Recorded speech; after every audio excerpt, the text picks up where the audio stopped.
እዚ ኤሪ 591 እዩ። ኤሪ 591 ንኤርትራ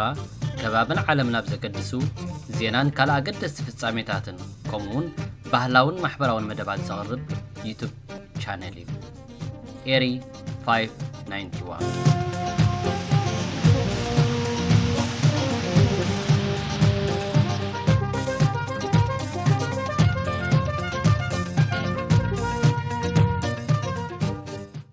ሰላም ክቡራት ተኸታተልቲ ኤሪ 591 ቀፂሉ ንሎሚ ዝተዳለወ ዜና ክቐርብ እዩ። ምክትታልኩም ብክብሪ ንዕድም።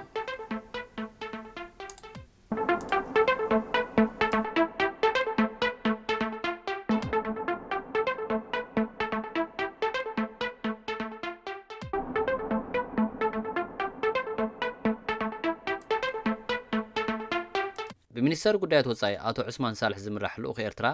ጎኒ ምስታፍ ኣብ መበል 80 ዓመታዊ ዋዕላ ሓፈሻዊ ባይቶ ውድብ ሕቡራት ሃገራት ጽዑቕ ዲፕሎማስያዊ ስራሕት የካይድ ከም ዘሎ ይግለጽ ኣሎ። እዚ ኣብ ኒውዮርክ ምስ ዝተፈላለዩ ሰበስልጣናት ዝተፈላለዩ ሃገራትን ሓለፍቲ ውድባትን ሕቡራት ሃገራት ኤውሮጳን ካልኦት ዝተኻየደ ርክባት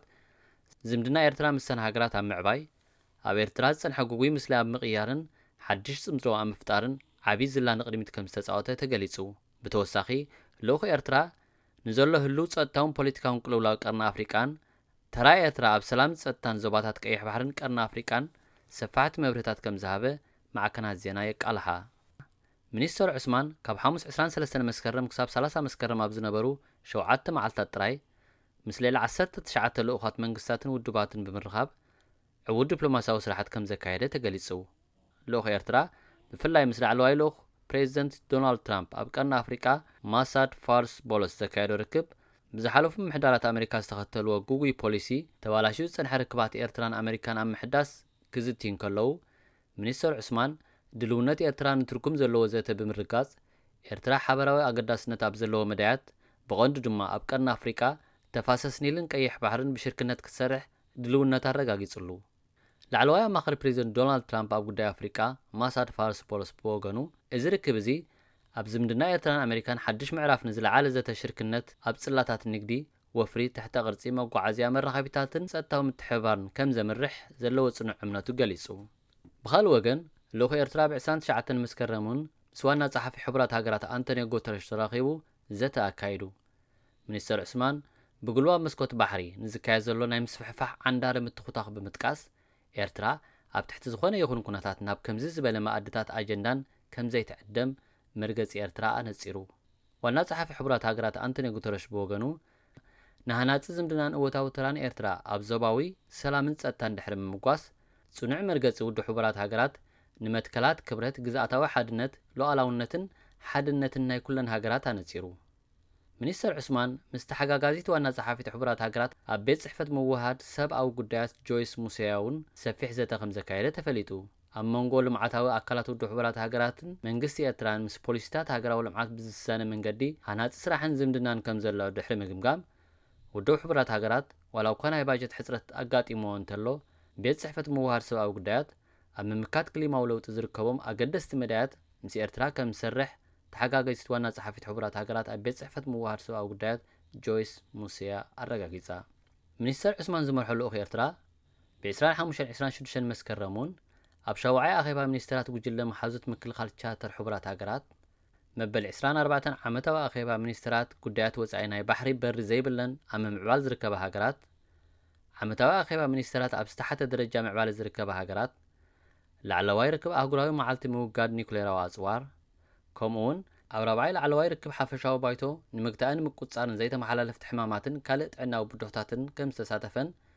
መርገጺ ኤርትራ ዘነጽር መደረታት ከም ዝገበረን ሓበሬታታት የረጋግጹ።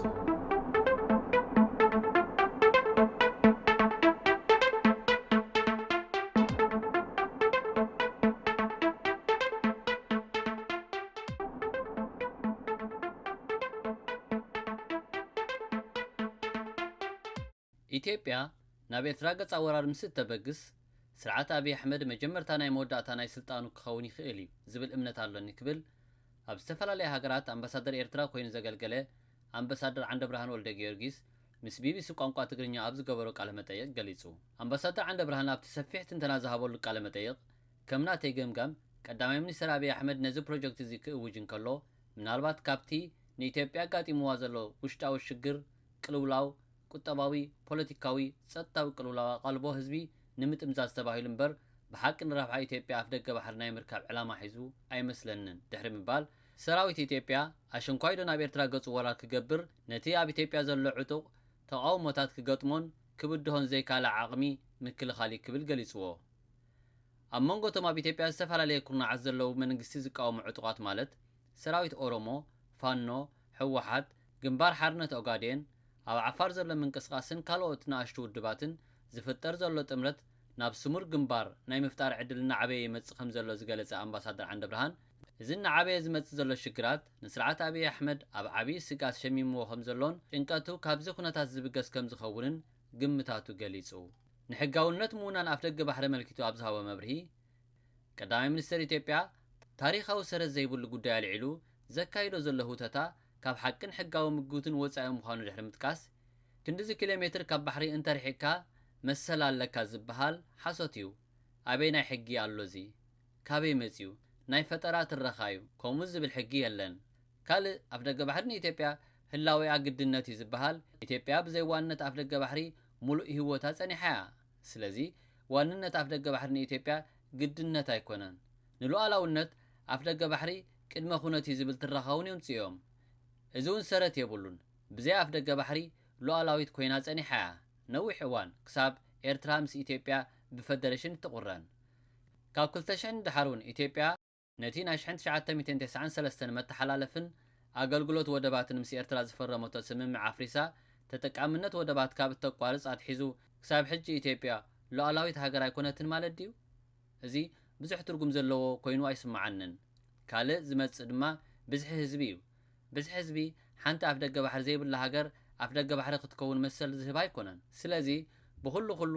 እቲ ዘፈብርኽዎ ዘለዉ ታሪኻዊ ይኹን ሕጋዊ መሰረት የብሉን ክብል ነቲ መራሕቲ ብልጽግና ዝለዓል ሓሳባት ሕጋውነት ዘይብሉን ካብ ንህዝብን ሃገርን ዝመርሑ ሓለፍቲ ዘይትጽበዮ ምጉት ምዃኑን ኣብርሂቡ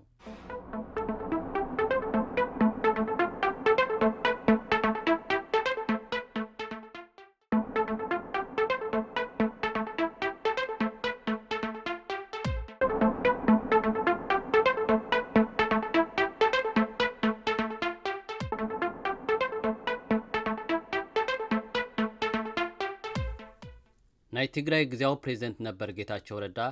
ኣብ ዱባይ ምስ ግሎባል ፓወር ሽፍት ዝበሃል ማዕከን ዜና ኣብ ዝገበሮ ቃለ ምሕትት ንብዙሓት ዘገርም ትንታነታት ሂቡ ንሱ ብዛዕባ ኤርትራ ኣብ ዘለዓለሉ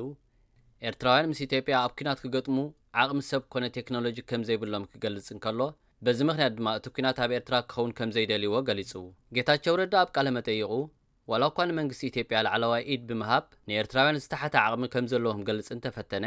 ነቲ ዝብሎ መረዳእታ ዝኸውን ትንታነታት ክህብ ግን ኣይከኣለን እቲ ብተጋሩን ህዝቢ ኢትዮጵያን ብሓሶትን ክሕደትን ዝፍለጥ ናይ ቅድም ግዜያዊ ፕሬዝደንት መንግስቲ ክልል ትግራይ ጌታቸው ረዳ ብስራሓ ምኽንያቱ ካብ ትግራይ ድሕሪ ምውጽኡ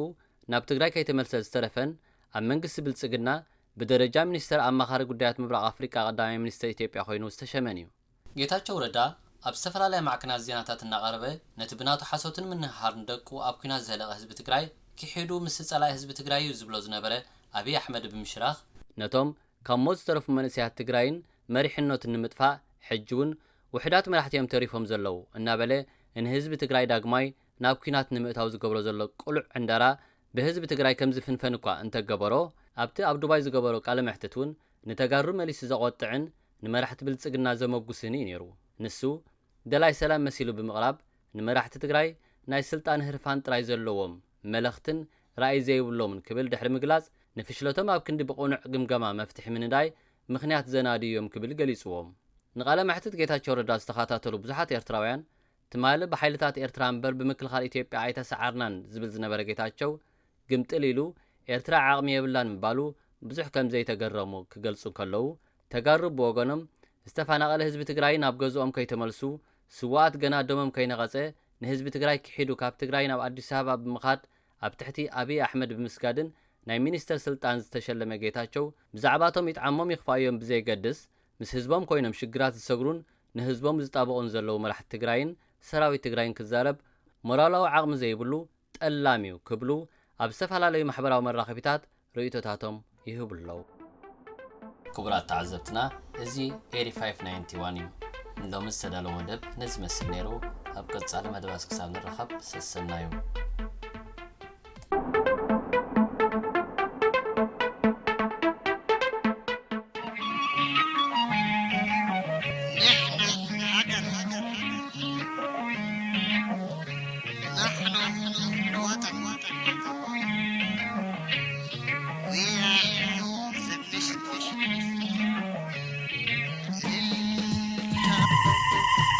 እዚ ኤሪ 591 እዩ ኤሪ 591 ንኤርትራ ከባብን ዓለም ናብ ዘገድሱ ዜናን ካልእ ኣገደስቲ ፍጻሜታትን ከምኡውን ባህላውን ማሕበራውን መደባት ዘቕርብ ዩቱብ ቻነል እዩ ኤሪ 591